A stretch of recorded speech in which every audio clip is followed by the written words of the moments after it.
欢迎来到频道 Daily Star News， 订阅频道，不要错过当天最热门的新闻。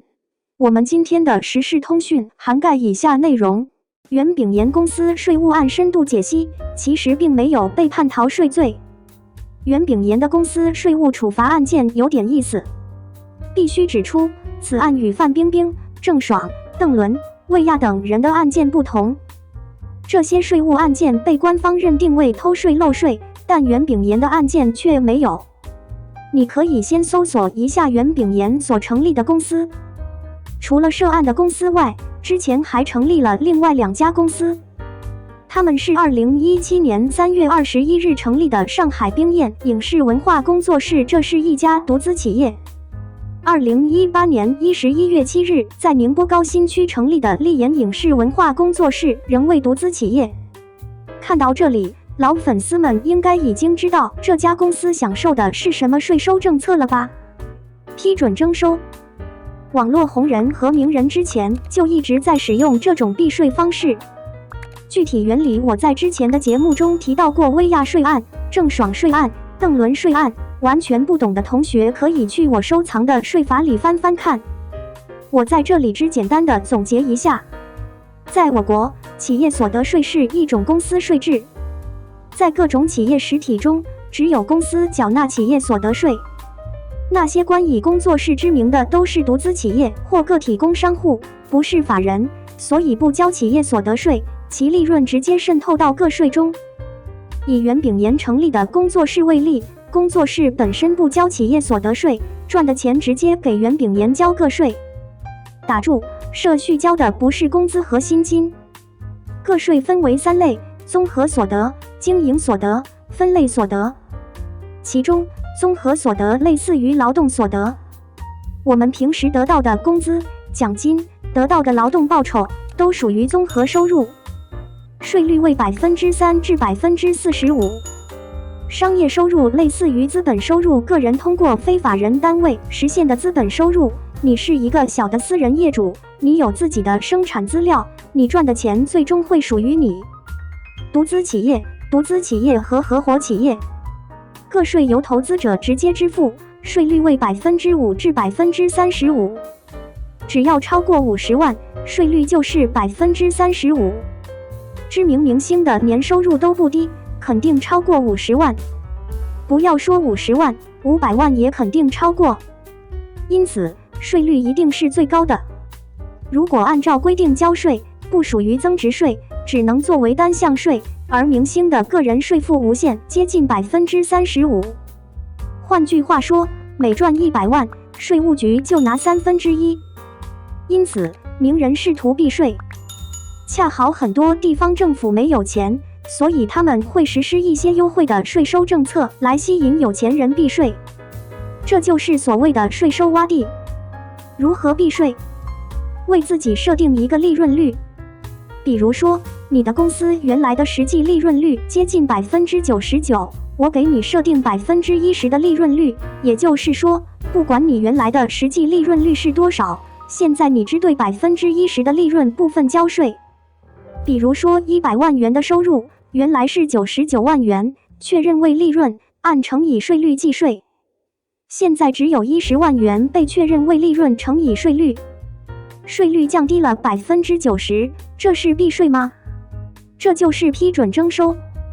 批准征收原本是一种针对会计不完善的小企业和小型企业的征税方法，但后来被富人用来避税。通过这种方式，最高35%的个人税可以降低到3.5%左右。名人之前也曾这样避过税。但在2018年范冰冰涉税案后，影视行业开始了一场大的税收整顿，核定征收政策逐步收紧。对于明星工作室，逐渐要求审核账目，也就是按照5%到35%的税率缴税。对于大明星来说，这意味着按35%的税率交税。于是，明星们纷纷取消了工作室在洼地的注册。后来，每当有明星税务案件爆发，就会有一批明星跟着取消工作室。就在范冰冰案发生后，袁冰妍在2019年4月注销了宁波高新区的丽妍影视文化工作室。随后，2019年9月，上海市松江区税务局下发了纳税申报提醒通知，列出了表格，并向347家单位发出了限期改正的通知。2019年10月23日前，到国家税务总局上海市松江区税务局办税服务厅进行纳税申报，提交纳税材料，纠正税收违法行为。在长长的 Excel 表格中，上海冰燕影视文化工作室一栏令人印象深刻。公告发布后仅1个月，2019年10月31日，上海冰燕影视文化工作室批准注销。在注销前一个工作室的同时，2019年5月，袁冰妍在重庆武隆注册了一家重庆丽妍文化传媒有限公司。只对税收有一点了解的人当然不明白，公司必须缴纳企业所得税25%，然后向个人分配红利，还必须再缴纳20%的利息股息和红利收入税。利息股息收入是我前面提到的3类个人收入中的分类收入。分类收入类似于资本收益，企业所得税为25%，加上个人所得税20%，综合税率为40%。他为什么要成立一个公司？因为有折扣。说到霍尔果斯，大家都会想到税收洼地；说到海南，大家也会想到双115政策。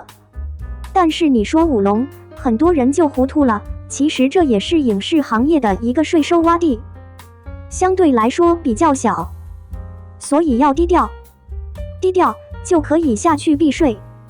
你可以看看袁冰妍公司的注册地址：重庆市武隆区凤山街道长滨路262号8号楼15层0020号。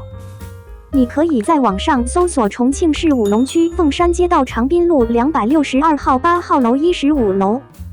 你可以找到一堆的影视公司，这些公司的法定代表人或股东应该都知道：周迅、陈坤、赵丽颖、张涵予、文文、马伊琍、王千源、黄景瑜、关晓彤、陈星宇、周雨彤、李湘、郑和惠子等等。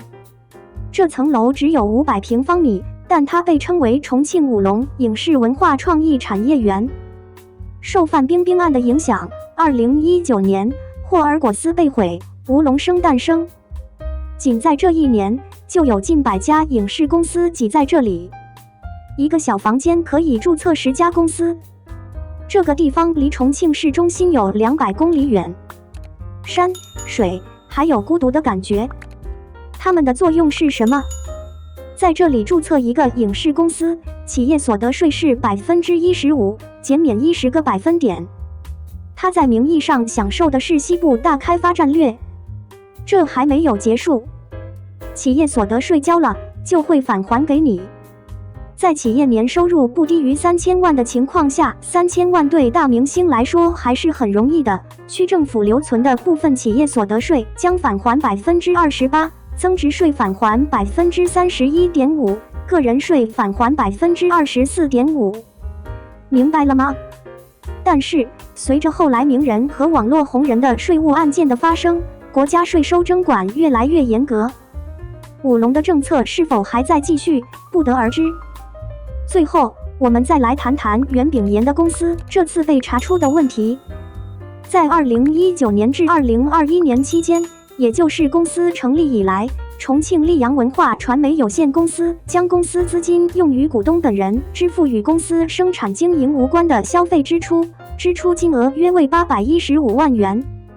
我给你翻译一下，就是个人消费从公司开单。这是一种极为普遍的行为，老板会从公司里拿账，但是那些稍有见识的人会在主要公司的基础上设立一层公司，并利用上层公司进行这些个人消费。我们称其为家族公司及钱袋公司。意思是说，家人把这个公司当做一个大钱包，各种消费都从公司的账户上拿。当我之前谈到郑爽的案例时，我向大家介绍了它。如果红利直接分给个人，个人去消费，个人要交20%的利息，红利股息所得税。如果你有一个钱贷公司，你可以尝试提取公司的钱而不交税，或者干脆让公司给你报销个人消费。但是这样做非常考验财务和税务的操作。这些影视界的明星赚不了多少钱，但在税收方面却非常愚蠢。一种避税操作比另一种更粗糙。只有郑爽的案例是个例外，他们中的大多数人都在寻找野生的税务中介。公司成立后，申请了税收优惠，税务中介就会把钱取出来，离开企业。他们也无法控制。野生的中介机构往往假装是税务顾问和税收顾问，事实上，他们根本就不懂商业。他们只是依靠关系和资源来帮助萧条中的公司注册。名人自己也不明白税收的微观操纵，他们不知道如何为好的财务支付。对他们来说，公司只是一个空壳，没有必要进行财务管理。企业的水平也可想而知。老板是傻子，财务是傻子，账目基本上是无法维持的。如果该楼层的其他影视公司发现，肯定会出现同样的问题。后果是什么呢？股东的私人消费归公司的公共账户，只要发现了，就按财税2003-158号文的规定，作为红利处理，支付给个人所得税。袁炳炎不是拿走了815万吗？认为公司先给袁炳炎分红815万，然后袁炳炎拿了分红就去消费了。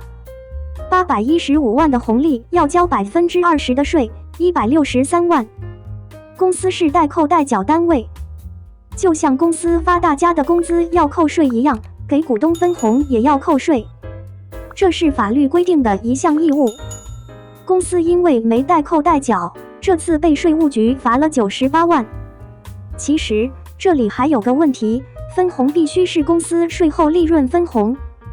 你赚了钱，要先交企业所得税，交完企业所得税才能分红吗？